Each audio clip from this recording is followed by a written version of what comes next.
Hey guys, James again for TFBTV, and I'm lucky enough to have Jacque with me, Army Ranger. You guys may have seen him in some of the previous videos. Today, we're gonna tackle the top 5 SBRs. And how do you come to what the top 5 SBRs actually are? Well, it's pretty difficult, but this is from the civilian perspective. So not only do we look at quality, how good of a gun is this, but versatility and cost. Because the thing is, most of us civilians, we're gonna do our tax stamp and we're stuck with this gun for the rest of our lives. I mean, you know, of course, not permanently, but it's a pain in the ass. And speaking of pain in the ass, you guys may have heard about the new executive order that's changing the way NFA trusts operate. As I sit here today, you have about 175 days to get your NFA trust paperwork, to get your Form 1s, Form 4s, whatever, in the name of your trust. You've got to get them pending 180 days from the order.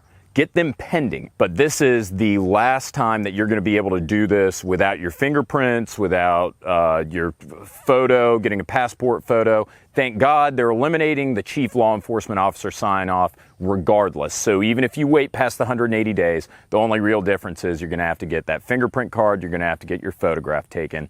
Not a big deal, but anyways, we thought that this was a time-sensitive video and very appropriate. So let's start things off. Now again, remember, versatility, cost, quality. So number 5, you guys already know what this is, the HK MP5. It's been around for about 50 years. It's been improved continually by HK, decade after decade after decade. They're still constantly improving it. Now, does it get any sweeter than that? Answer, definitely not. It is the standard for a pistol caliber carbine. It is the standard for reliability. It's built like a tank, runs like a Swiss watch. These things are just so badass. They look so slick, and the parts are plentiful. You're looking at about $1,500 for a parts kit. Well, I'm getting ahead of myself. Parts are plentiful, mags are plentiful, but there's your downside is what I just mentioned. A parts kit's about $1,500. And a lot of people think they can get their hands on an HK parts kit and a flat, and they're all set, but it's really not the case. You then have to send it to a gunsmith to get work done, to get put together, fitted, refinished, and that'll run you $1,000 to $1,500. I don't know if you knew that, Jacque. No, but I didn't. I tell you what, that's... Now, this is a great gun, and everybody wants one. They look cool as hell, but $2,500. Plus, you need a gunsmith to work on it. You're stuck with 9mm. It isn't like you can really change the uppers on this. Once you have it, this is it. You've got it. They make some good third-party accessories for it. It is a little outdated. You know, there's no last round bolt hold open. There's not a lot of Picatinny rail. Jam? Empty. Empty round. I see what you mean about... No bolt hold open, yeah. But fortunately, there's a lot of third-party support for this gun. You do have the tri-lug adapter. This tri-lug interface is awesome. I mean, quarter twist, and your suppressor's on, it's off. So this is the A3 version with the telescoping stock. I love this setup. It's very mild. I mean, it weighs almost 7 pounds. I think it's 6.8 pounds. So it's a little on the heavy side, but it soaks up that 9mm recoil like it's nothing. The reason why it's number 5, we talk about quality, cost, versatility. This is probably the utmost quality gun you can get, but in terms of versatility, you know, you've got some good third-party support and accessories, but you're stuck with a 9mm pistol caliber carbine. That's it. And in terms of cost, this one's one of the most expensive. So while I'd like this MP5 to be higher, it's number 5. Moving on to number 4. Number 4 is an SBR AK-47. Some people call it the Sushka, some people call it the Krinkov, some people just refer to them by model number. This is the Yugoslavian M92, the Zastava M92. I'm a huge fan. I've got a little bit of a bias in favor of these AKs. I actually did a video. I'm going to spare you the detailed specs on this gun and just refer you to the video I did on this Zastava M92. Go check that out and you'll get a little bit more in terms of specs. Now, what do I like? Why is this in the top 5? God, first of all, it's an AK. It has to be in this top 5. You can't argue with it. It's got semi-standard parts that are inexpensive. So remember the number 5, the HK-MP5, parts are available, but they're expensive. Here you can get on just about any website that deals with guns, and you're going to be able to get accessories for this gun. You know, a lot of people might not say the AK is a quality gun because of the way they're built, but you know, if you get a good one, they're reliable, they're accurate, they're lethal, they just fucking work. That's the bottom line. Now, as far as the downsides go, the main downside of the AK is these are one of the trickiest guns to convert.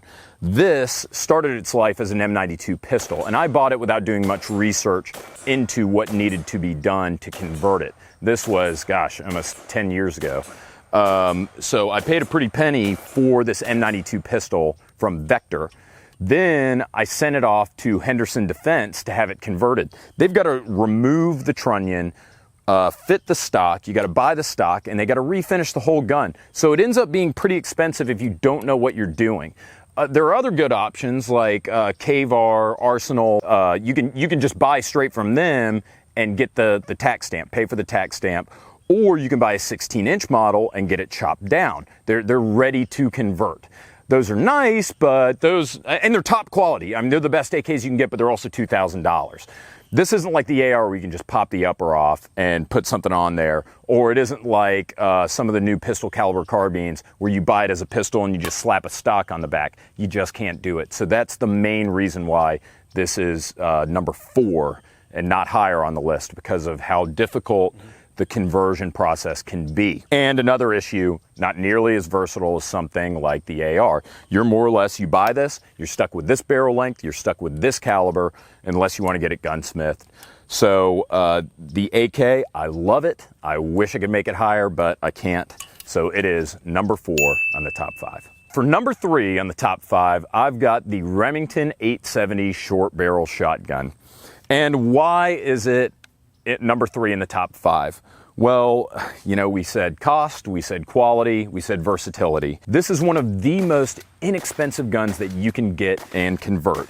All you need to do is go to Walmart, spend $250, $350, buy a Remington 870, or you can spend a little bit more, but we're talking $500, $600 for a police model like this one, and send in your paperwork, send in your tax stamp, wait a few weeks, and when it comes back, it's as easy, takes 15 seconds to put a 14-inch barrel like this one on there. You can go for 12 or 16, but if you go below 18, you need to get it SBR'd. Another option that's popular is to get it as an AOW in any other weapon. I think that costs like $5 to do. Yeah, it's like $5, but you can't do the buttstock, but you can do the pistol grip, so it's still pretty gnarly. But that said, in terms of cost, nothing on this list is going to be able to touch this gun in terms of cost, because you are out the door with your tax stamp and everything for $450, $500. It's relatively versatile because, you know, you can change the barrels. There's tons of accessories for it. It's the 870, you know, I mean, they got to make tens of thousands of accessories for it.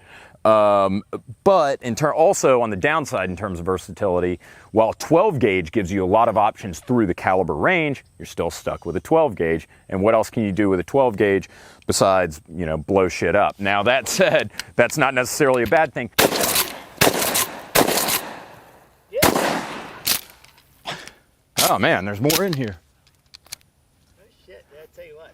And also this is a very, very viable home defense choice. There are a lot of people who are more comfortable with a shotgun, and you want something a little bit shorter than the 18-inch that you can buy at the store. So you can get a 14-incher like this, and you've got a serviceable and proven home defense weapon. So we talked about cost, we talked about versatility, quality.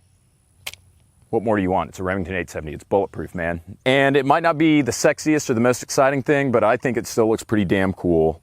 And I think you guys should give this a hard look, and that's why it's number 3. Okay, now on to number 2, and that is the Sig MPX. Now, why is the Sig MPX number 2? Again, we're looking at quality, cost, versatility. Quality, this is a German Sig designed gun. I'm not sure it gets any better than that. You know, you got HK, and this is right up there in terms of quality. Now, it's not proven like the HK is, but I think that there's a lot of potential for this gun, and I think it ultimately is going to be the MPX moniker. I think was selected for a reason, and that's because they see this as the successor to the MP5, and that very well may be the case. It's nice because you get the same manual of arms as you do with an AR. Your safety's right here, mag release, it's ambi, bolt release. I mean, this is more or less an AR lower. Now, why is it number 2 on the list? Cost. This one, it's not the cheapest gun around. It's not as cheap as the 870, and really you can do an AK, a shortened AK for cheaper than this. I think I paid about $1,100 or $1,200 street price for this MPX, and then you had to buy the stock. Moving kind of to versatility, they're not really that cheap. Right now, there's not a lot of third-party support. You can, for $70, you can get an AR stock converter, and you can just throw an AR stock on here, which is kind of cool and a cheap way to get into it. But this stock is $300, the telescoping, from Sig, as are the folding stocks that they make. You're in $1,100 or $1,200 for the gun, and you're in, you know, $100 to $300, depending on the route you take, for the stock. It's not the cheapest, but it's certainly not the most expensive. It's still half as much as the MP5, and it offers a lot of features that the MP5 doesn't. You get a free floating rail right out of the box. You can change the uppers. You can convert calibers. Talking about versatility, you can go from 9 to 40 to 357 Sig with this gun. Now, magazines are easy to get, and they're making them, but Sig, you know, calm the fuck down with this $70. This is a polymer magazine, shouldn't cost $70. So I bought 3 of them. Well, I got one, and then I'm in the hole, you know, I think $130 for the other 2 that I bought. Yeah. Lancer makes them, so they're top quality, but they're polymer. Lancer, I know you make M16 magazines for $15 each. Do better, Sig, do better. But that said, this is a sweet gun, and I would not be surprised if it surpassed the MP5. So, upside, it's relatively inexpensive. It's convertible. You can change the uppers. You can change the barrel length without a gunsmith. You can change the caliber. You can switch the stocks. You don't need to send this gun off to get SBR'd. And fuck, this is a good looking and high quality gun. So that's why this is my number 2. And finally, the number 1, you guys saw this coming a mile away. There's no question that it's the AR. We talk about cost, we talk about quality, we talk about versatility. This one's got all of them in spades. First of all, you can buy a lower right now for, you know, $40 now. Yeah, the strip lower. So right now, I feel like you should have your America card taken away from you if you don't have a strip lower with a $200 tax stamp on it. Just SBR a strip lower. You know, it costs you $200. You can get the $200 back if you change your mind. You just rip up the paperwork, let the ATF know, and people don't know that, but you can get your $200 back. So that said, you're in $240 for the base. Now, of course, you're going to be in a little bit more for the upper and all the lower components, finishing it all out. I mean, you know, you guys can spend as much as $500, right? Yeah. So it's just up to the buyer. Right. It's up to the buyer, and you know, I mean, you can get one of these for an SBR. For, you know, go to Palmetto State Armory, buy an upper for $250, a complete upper for like $300, and then your lower, get a lower parts kit. I mean, you might be out like $500-600 before your stamp, and you have one of the most versatile guns on the planet. They make every freaking accessory that you can imagine for this gun. You can change calibers to just about any caliber. I mean, they make caliber conversions for shit you shouldn't even be firing out of this thing. So, I mean, it is probably the most versatile gun on the face of the earth right now. Accessories, magazines. I mean, magazines you can buy mil-spec magazines. Yeah, $7 each. A must-have. Yeah, must-have. This is a must-have, and it's not even close. Nothing else in this list touches the AR. Now, what are the downsides? Literally zero. The downside is if you don't have one of these, have a good look at yourself, analyze what you're doing with your life, and make some corrections, because this is the number 1 gun on the list. That's awesome. All right, let's shoot these things. That's about right, dude. Everything. Hey guys, it's Alex again with TFBTV. Hope you enjoyed that video. If you did, we've actually just launched a Patreon page. If you could consider donating $1 or $2 a month, it would really help us out and allow us to continue doing this. And We like doing it, and we hope you enjoy watching the videos. Until next time.